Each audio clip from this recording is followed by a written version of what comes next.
Students, आप लोगों की डिमांड पर आज हम एक ऐसा टॉपिक लेकर आए हैं जो IAS, PCS, TET, CTET, SSC, Railways, न जाने कितने एग्ज़ाम्स में ये टॉपिक पूछा जाता है।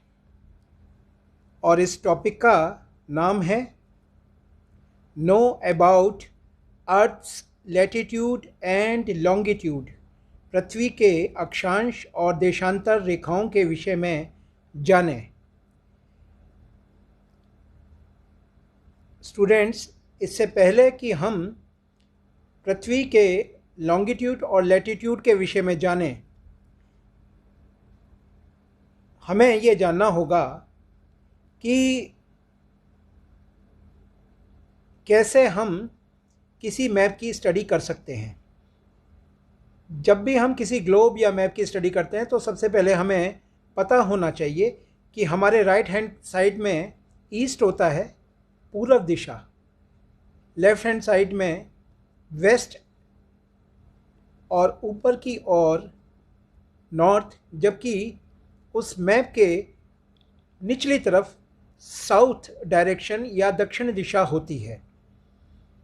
हमेशा ईस्ट, वेस्ट, नॉर्थ, साउथ का ये क्राइटेरिया यूनिवर्सल रहता है।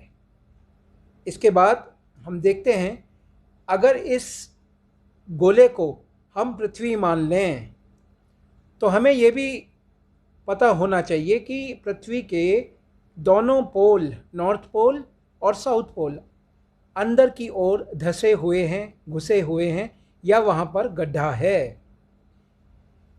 गड्ढा क्यों है, इसके विषय में हम दूसरा वीडियो पूर्ण रूप से आपको दिखाएंगे। अभी हम जानते हैं लॉन्गिट्यूड और लैटिट्यूड्स के बारे में।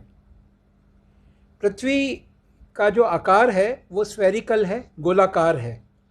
दो ऐसे फ्रूट्स जो गोल होते हैं, एक एप्पल और दूसरा ऑरेंज, दोनों ही गोल हैं।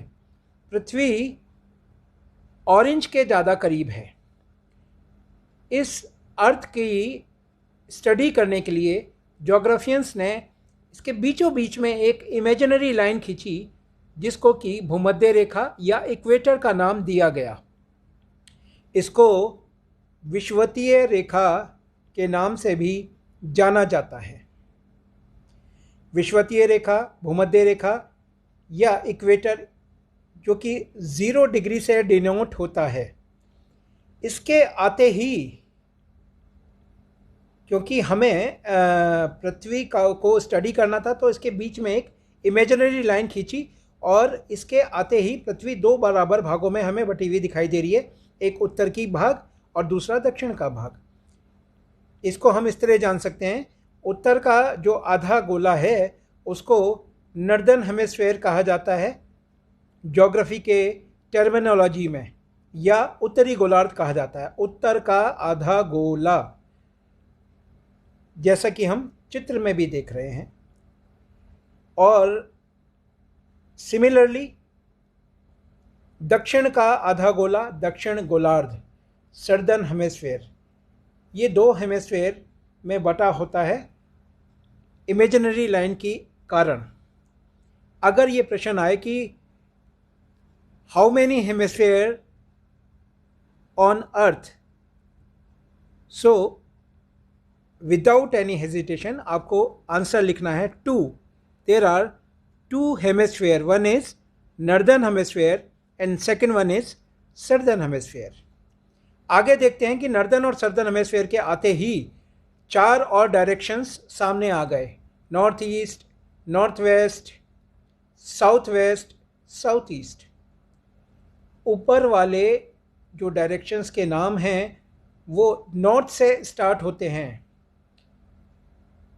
हिंदी में अगर मैं बोलूं, उत्तर पश्चिम, उत्तर और उत्तर पूर्व, या नीचे से साउथ में अगर मैं बोलूं तो दक्षिण पश्चिम, दक्षिण और दक्षिण पूर्व। तो ऊपर वाले नॉर्थ से ही क्यों स्टार्ट होते हैं, नीचे वाले साउथ से ही क्यों स्टार्ट होते हैं? तो इसका रीज़न भी यही है कि हमारी जो अर्थ है वो दो हेमिस्फीयर में डिवाइड है, northern hemisphere and southern. That's why upper side direction is known as north directions and lower side directions is known as southern direction. Similarly as you see. आगे चलते हैं. विषुवतीय रेखा, भू मध्य रेखा, भू के मध्य में रेखा या विषुवतीय रेखा के ठीक ऊपर और ठीक नीचे 1-1 डिग्री पर 90 लैटिट्यूड्स होते हैं, जिनको कि हम अक्षांश रेखाएं कहते हैं. 90 नॉर्थ में होते हैं और 90 साउथ में होते हैं.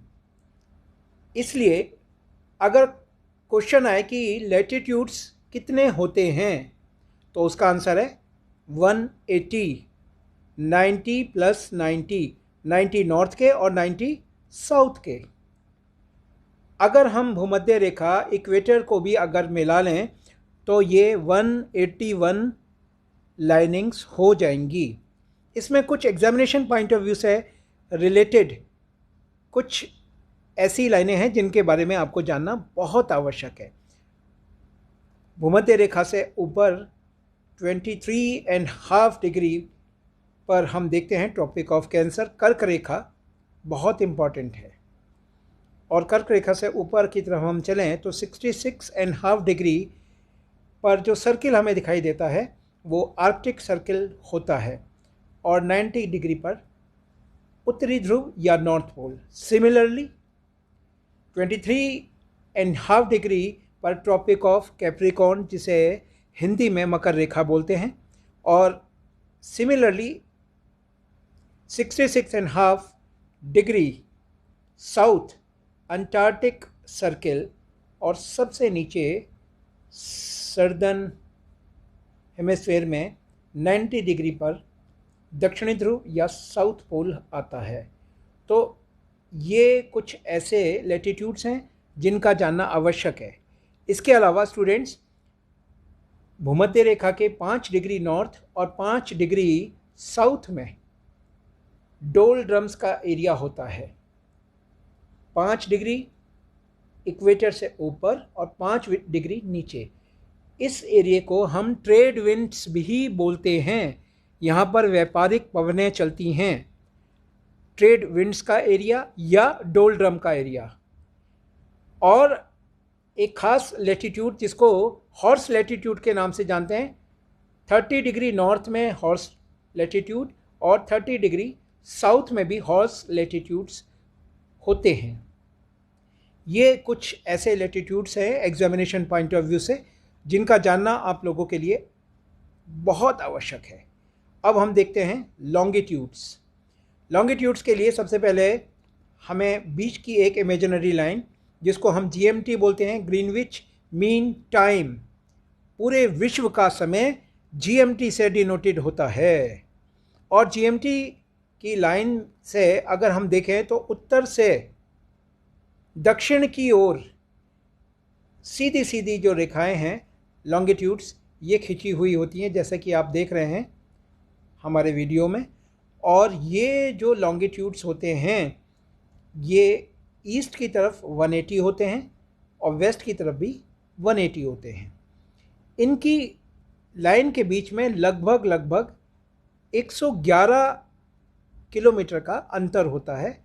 और अगर मैं समय की बात करूं तो समय 4 मिनट का होता है एक लैटिट्यूड से दूसरे लैटिट्यूड के बीच में.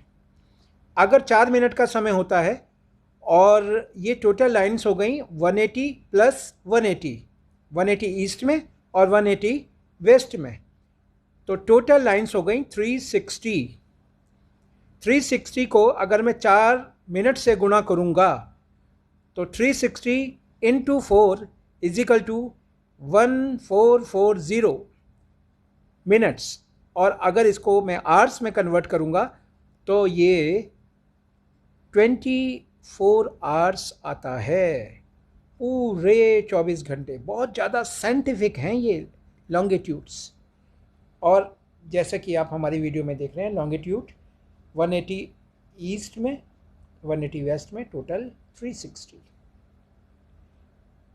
जब हमें लॉन्गिट्यूड और लैटिट्यूड के विषय में पता चल गया तो अर्थ का ये ग्रिड हमें कुछ ऐसा दिखाई देगा। ये लॉन्गिट्यूड्स और लैटिट्यूड के वो ग्राफिकल रिप्रेजेंटेटिव हैं जिसको जानना आपके लिए अति आवश्यक है, बहुत ज़रूरी है। पृथ्वी की अक्षांश और देशांतर रेखाएं जिनका ग्रिड आपने देखा, ये ग्रिड सीधा ना होकर अपने एक्सिस पर ये टिल्टेड है, 23.439 डिग्री ये टिल्टेड है। और इसका जो एरिया सन की तरफ होता है वहाँ डे होता है, जबकि जो एरिया नाइट की तरफ होता है वहाँ पर जो सन की तरफ नहीं होता वहाँ पर रात होती है। जब लॉन्गिट्यूड और लैटिट्यूड के सामान्य जानकारी हमने ले ली तो अब हमें ये जानना आवश्यक है कि इंडिया की सिचुएशन इस ग्लोब में कहाँ पर है। इंडिया की सिचुएशन अगर हम देखें तो नॉर्दर्न हेमिस्फीयर में इंडिया हमें दिखाई देता है। नॉर्दर्न हेमिस्फीयर में अगर क्वेश्चन आए वेयर इज़ इंडिया लोकेटेड, तो इसका आंसर होगा India is located on northern hemisphere. उत्तरी गोलार्ध में भारत स्थित है। भारत को अगर ग्रिड के माध्यम से हम देखें तो नॉर्दर्न हेमिस्फीयर में कुछ ऐसा दिखाई देगा। 23.5 डिग्री जो हमारी लैटिट्यूड है, जिसको हम ट्रॉपिक ऑफ कैंसर कहते हैं, वो इसके बीचों बीच से होकर गुजर रही है। भारत जो कि विश्व गुरु बनने की ओर है, आज विश्व में इसका ट्राई कलर तिरंगा चारों ओर। स्टूडेंट, अब भारत के इस मैप के थ्रू आपको यह भी जानना आवश्यक है कि ट्रॉपिक ऑफ कैंसर भारत के किन 8 स्टेट्स से होकर गुजरती है। वो कौन से 8 राज्य हैं जिनके ऊपर से ट्रॉपिक ऑफ कैंसर निकलती है। इनमें अगर हम वेस्ट से ईस्ट की ओर चलें तो सबसे पहला जो स्टेट आता है वो है गुजरात। गुजरात के बाद सेकंड नंबर पे आता है राजस्थान, उसके बाद मध्य प्रदेश, फिर छत्तीसगढ़, छत्तीसगढ़ के बाद झारखंड, वेस्ट बंगाल, वेस्ट बंगाल के बाद त्रिपुरा और सबसे लास्ट का जो स्टेट है वो मिज़ोरम है। ये जो 8 स्टेट्स हैं इनको याद करने के लिए हमने एक टंग ट्विस्टर बनाया है। घासी राम मेरा चेला, ज़ोर से बोला वाह भाई तेरा मकान। अगर इस टंग ट्विस्टर को कई बार बोलें तो ये याद हो जाता है। घासी राम मेरा चेला जोर से बोला वाह भाई तेरा मकान, घासी राम मेरा चेला जोर से बोला वाह भाई तेरा मकान। जी फॉर घासी और जी फॉर होता है गुजरात, राम राजस्थान, मेरा एम से स्टार्ट है और एम से मध्य प्रदेश, चेला छत्तीसगढ़, ज़ोर से बोला झारखंड, वाह भाई वेस्ट बंगाल, तेरा त्रिपुरा, मकान मिज़ोरम। घासीराम मेरा चेला जोर से बोला वाह भाई तेरा मकान, गुजरात, राजस्थान, मध्य प्रदेश, छत्तीसगढ़, झारखंड, वेस्ट बंगाल, त्रिपुरा और लास्ट में आता है मिज़ोरम। आशा है स्टूडेंट्स आपको आज का वीडियो अच्छा लगा होगा। Thank you.